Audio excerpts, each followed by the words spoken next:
Hi guys, and welcome back to my YouTube, Honey's World. It's me, Honey Love. I'm in the car today, you guys, because right about now it's all about disappearing from the kids to try and get peace and quiet to film. Anyway, if you're new to this channel, make sure you like, subscribe, and turn the notification button on. So I'm back with another dilemma. I thought I'll quickly film, put it in here quickly before I have to go back home. We are in quarantine. We've been self-isolating for about coming up to like 2 weeks and a half now, coming up to 3 weeks. So it's been a long time. But yeah, I need to do quick food shopping, and I thought, let me do the dilemma. And because it's a quick one, and it's one that I get asked all the time, because people seem to think because I've experienced it, how it's like, whatever, and they want advice. Let's get into it. I memorized it because it's not a long one. The young lady basically says that she is, you see, people are self-isolating. I'm in the car, I can't do anything to you. Do you know, like, he just went around the corner to drive, or he probably thought I was filming him. Anyway, forget that. Anyway, she basically goes, she wants to get married to a non-Somali, an Ajnabi, a non-Somali, someone that's not Somali, you guys. She didn't say whether the person was Caribbean, white, Chinese, Indian, like literally, she did not say any of that. She just said she wants to get married to a non-Somali. She's in love, but her mum already started the whole typical Somali thing. For you my non-Somali viewers that watch me on here, that are joining the YouTube family, Somalis tend to say choose, she said they've already started the kaladoro duadi misahabarki ke barabta.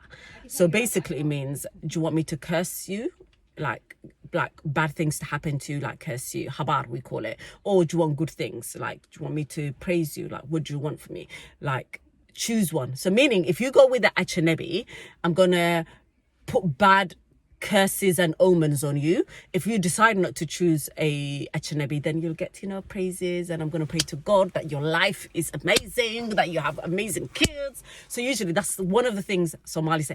But say that, she goes, my mom was gonna be okay with it until the uncles decided to join in and put their 2 pieces in. She goes, I don't know what to do. What do you advise? Do I go with, my heart, or do I listen to my mommy? Like, what shall I do? What do I do? Why do you guys always assume, honey, when it comes to these Ajnabi, marrying outside of the culture, honey's the one to talk to? Yes, my partner is non-Somali, but my family were actually, my mom was amazing. My dad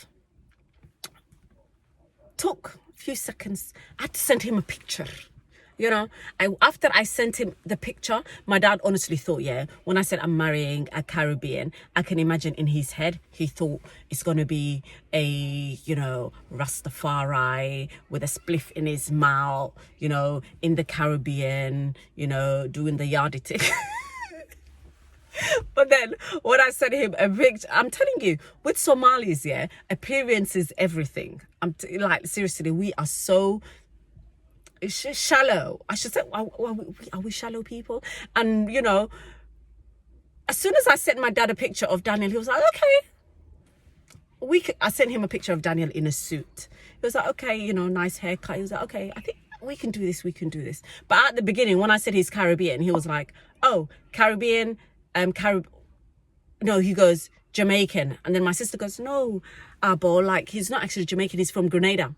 Grenadian, Jamaican, they're all the same. I have to actually do a video of this with Daniel. Anyway, to go back to the story, what do I advise you in terms of, do you go follow your heart or you follow your parents? First and foremost, it depends on the type of person you are, because I can easily tell you follow your heart, but then I don't know what kind of person you are, because depending on the person you are is how you deal with a, it's not even interracial relation. Well, if you're married to a black non-Somali, you're still married to a black person. So let's just say someone out of your culture. If you're not a strong person, a lot of things can go happen. For example, yeah, say that you go and marry this Achnebi guy, this non-Somali guy, without your parents' blessings. There's a downside to that, you guys. Depending on the person you are, say that you do go ahead and you marry this guy, yeah? And then that marriage, there is no guarantee whoever you marry that marriage is going to be perfect, or you're not going to be in some sort of domestic violence or some sort of abuse, mental abuse, emotional abuse, psychological abuse. There's so many things that happen when marriages don't go right. What happens is, you know, when you don't, and this is something that I picked up with a lot of girls that have actually spoken to me, messaged me, you know, and I've seen their experiences. What happens is, girls who go without their family's blessings, when they go and, you know, go to these marriages and it doesn't go right, they tend to stay in that abusive relationship because of the, oh my God, I told you so, from their parents or from the family. Allah had son hadana dhageysan lahayd waxa kuguma dhici lahayn. Oh, what? Adaa isku doontay.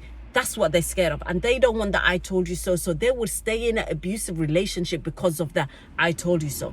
But if you're that I don't give a fuck type of girl, and you are not gonna tolerate any violence, abuse, whatever, regardless of if you went and chose this marriage, you know, without your parents' blessings, then, you know, go ahead, take that chance, because it might be an amazing relationship for you. There's a chance your parents will come around, your brothers will come around, your uncles. It's the whole thing of not knowing. If this man is treating you right, he's looking after you, he's doing good by you, you're glowing, your kids are glowing, everything's glowing, your parents will turn around, especially when there's grandchildren involved. I'm not going to come and lie to you, because I have seen girls be disowned all till now, you guys. And their kids have, you know, the family don't have nothing to do with their kids, whatever. But are you strong enough to, you know, deal with all those situations? And I've seen situations where parents have come around, brothers have come around. Like with mine, some of my brothers weren't quite happy to begin with. But now, no wallahi, they love Daniel like that's their own brother. Like seriously, before they even call me, they're on his phone. You know, when they bring their kids around, they bring, you know, Daniel, I'm gonna bring you know, my daughter around. Is that, yeah, bring her, chill. You know, they have such an amazing relationship, because before it's like, oh my God, he's not gonna be like us. Oh my God, is he gonna understand our culture? Oh my God. But one thing people need to not worry about as well is when a Somali girl, and we're talking about, you know, when a woman, regardless of what culture she is, when she marries out of her culture, majority of those times, those kids that she's raising tend to be her culture. Like, people get it so confused. Like, I see a lot of, you know, people troll, especially Somali girls that marry outside of the race and say, oh, you know, their kids ain't Somali. Why is she calling her kids Somali? Where she went up? No, Sahib. My children are Somali. My children, actually, Somali girls' kids are more Somali than when Somali brothers go and marry out the race. At least our kids are eating Somali food. They're probably, you know, Quran Kaligenia Mal'amadi, you know, they know so much about the culture. But hold up, what do they know about their kids? Once they leave that woman, once they leave that woman that's non-Somali, your children are going to be raised exactly how she has been raised. Whether she's, you know, white, Portuguese, Chinese, Indian, your child is going to be raised in that culture. Same as when a Somali girl marries a non-Somali guy, her kids are majority going to be raised within the Somali culture. What she knows, you know, how she's been brought up, you know, her mannerisms. That's how it is. So sis, first of all, sit down with yourself, ask yourself, you know, am I strong enough? If this marriage doesn't work out, you know, am I strong enough to say, I don't care, I'm going to leave this relationship, you know, and be strong enough to even come back to your family and say, you know what, mum, abtis, habayaro, I've taken the L, like, you know, I'm, you know, I went and seen how this, you know, relation, it didn't work out, you know, and now I need help. If you're strong enough to do that and take the L and say, you know what, if anything, God forbid, went wrong, and said, you know what, I'm going to go back to Hoyo and tell Hoyo, you know, it didn't work out. Or even if your family don't come around, you're a strong person to, you know, get over him, get rid of him, you know, raise your child by yourself. Do you, you know, live your best life and on to the next one. Go ahead, do your thing. And then another thing she said is, honey, does habar even work in those circumstances?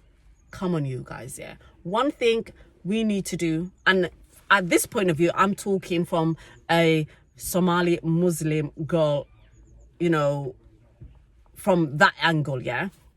Yeah. As Somalis, we need to listen literally in and kala separate the culture and the deen. If you look at it, sis, dinia, you can marry anyone you want as long as he is Muslim. Okay. Nin Muslim hadu yahay wa gursan karta. Qof ku diidiya ma jirto. So habar, in my eyes, I don't think, me personally, go to a scholar, or don't go on my word, masajid katag, you know, speak to the scholars. But me personally, sahib, if the man's Muslim and he's praying five times a day, just because he is non-Somali, habar ke ba isha khene yate. Mahaygo habare sa hoyo. For what? Because Somali maha. Well, we need to stop this whole thing of, you know, Somali. Listen, these mothers would want you, would rather have you marry mid asaqida or child uno merfish kakak'in or nashaqaysan because he's Somali rather than a non-Somali who's praying, who's, you know, got his degree, who's, you know, got his life together. Because he's so, like, seriously, it's 220 hoyoyin, like, seriously, you need to take it easy with your daughters, and it's better to build that relationship with your daughters rather than in a hablaha si ture scene, you know. But sis, any girl who is thinking of marrying a non-Achanabi, speak to your mom, speak to your family. It's always better when you have your family's blessings. If you're a strong type of woman that cannot be easily brainwashed, because some of these guys lie as well. They say to you we're Muslim and all of that, but now sometimes they're not. They say that shit to draw you in, and then afterwards, like, they behave differently. So don't even fall for that bullshit either. Are you strong enough? Are you strong enough to deal with the criticisms of your community, the criticisms of your family, the criticisms of his family? Because it's not necessary that his family will accept you as well. So are you strong enough to be isolated? If you are, and you love this person and you want to take that risk and go and find out, you know, how this is going to go for it, seriously. It's your life at the end of the day. At the end of the day, who's sleeping in your bed? Your mother's not sleeping in your bed. Your father's, your brothers. It's you. It's your life at the end of the day. What I think about, just make sure when you go down this road of marrying somebody that your family don't agree with, make sure that you're ready for everything, to be self-sufficient, to handle your business, you know, to have a career, have your own money, that you're not depending on anybody, because it can be very lonely, it can be very isolated.